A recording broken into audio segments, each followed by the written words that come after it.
Hello, everybody. Welcome to Counselor's Couch 101. Today, I got a couple stories that are around a theme. I did not know these people. I did not work with them professionally. I don't know them personally, but they are stories that illustrate a point, so I thought I'd share them with you today. First story concerns a young preacher. He'd just gotten out of seminary school, and he'd recently gotten married, and he got a new job in a church. And he went to the church, and it seems that although his new bride was not a member of that church, the women in the church knew that woman, and they knew her to be a very promiscuous young lady, and they didn't like it. So when the preacher was up there preaching, the women were talking and whispering behind his back and during the sermons and this, that, and the other thing. And the young preacher went to the ladies and found out what was going on, and he got very, very angry at them. So the following Sunday, he went up to deliver a sermon, and at the pulpit, he said to the congregation, he said, when we come to Christ and we are baptized and we are born again, we say that it washes away all our sins and we are clean and pure and in the light of the Spirit, in the light of Jesus, in the light of God. He said, we say that.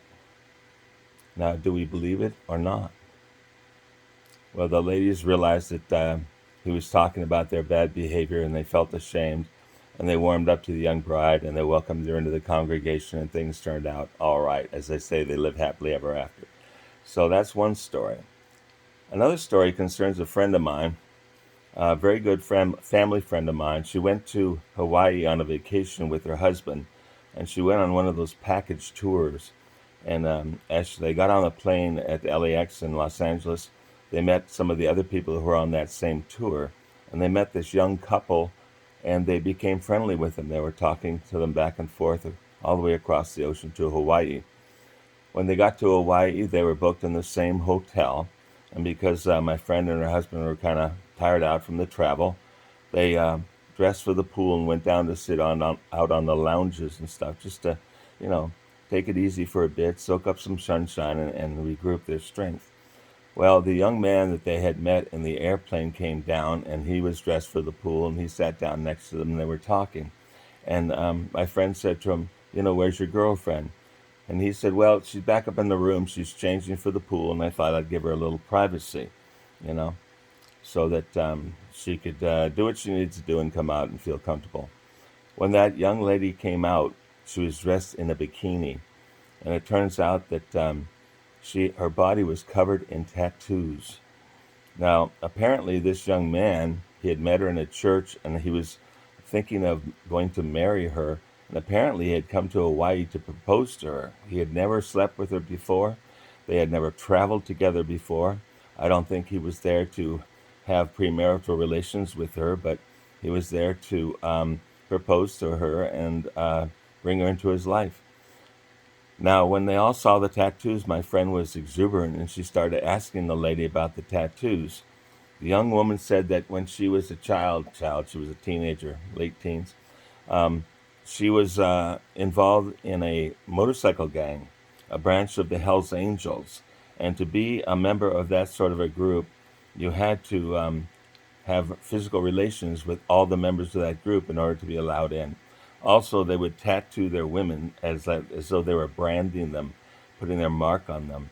And with these tattoos all over this woman, particularly around her private parts, the young man, he was so disturbed by all this that what he did was he got up, he went back up to the room, he packed up his case, took a taxi to the airport, and flew home. And he left her there in Hawaii. Now, my friend told me this story, and she was telling me that she thought that young man was wrong because, what a person did in the past was in the past, has nothing to do with who they are now. And I said I could understand that, and I could agree with that. And she said she thought the young man was wrong to leave her there. I said, well, I think the young man did the right thing. And that got us into a tremendous altercation, or say a heavy discussion, shall we call it, right? And I was defending the young man's choice, and she was arguing against him. I said, look, the thing of it is, that young man was going to have to live with that knowledge and that information and that reminder every day of his life if he married this woman here. And if he knew he couldn't handle that, then he shouldn't have married her. If he knew that that was not going to work and was eventually going to destroy their relationship, he shouldn't marry her. Now, I take it the young man was very religious. He hadn't had relations with the woman, and he had a strict code of ethics and how he should be in the world and how he thought other people should be in the world. And he could not rectify all that he saw on this woman with the life that he saw for himself and the person he thought he was trying to be, you know, and live the life that he wanted to live. He knew it wasn't going to work. I said, he may have been a weak man, but he was honest. He knew he couldn't handle it, and he knew he had to break off that limitation. Now, a lesser man might have just stayed with that woman for a week and had his way with her, and taken her back to the mainland, dumped her, and got rid of her. But he didn't. He left right then and there and did not violate his code of conduct. Wasn't it Clint Eastwood who said, "A man's got to know his limitations"? Well, that man knew his own, and he acted accordingly. My friend thought that that was a terrible thing, and she really disagreed with me in my opinion. I said if he couldn't live with it, that marriage was never going to work anyway. So I thought he did the right thing. So here we have two different versions of a theme. In the first theme, the woman came to the church, and she wasn't sporting any tattoos, and the ladies accepted the fact that if she was born again and baptized and all her sins were taken away, that she should be accepted into the church in that manner. Well, I would say if that second woman with the tattoos had been taken to the church and introduced to the congregation and asked to be allowed to enter in because her sins had been washed away by baptism, she could be accepted at that level. But that is not the same level as a man married to a woman, a man with his wife every day. That's a separate set of pressures, so we say, things that are going to affect his life every day. I believe he did the right thing. He may not have done it well, but he did do the right thing. Man's got to know his limitations. What do you think? Shall the argument continue? Send me your comments, your opinions, your thoughts, your ideas about it.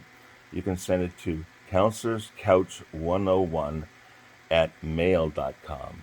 Counselorscouch101, no apostrophe, no capital letters, all one word, counselorscouch101 at mail.com. Let's see what you think. Man's got to know his limitations. Talk to you soon.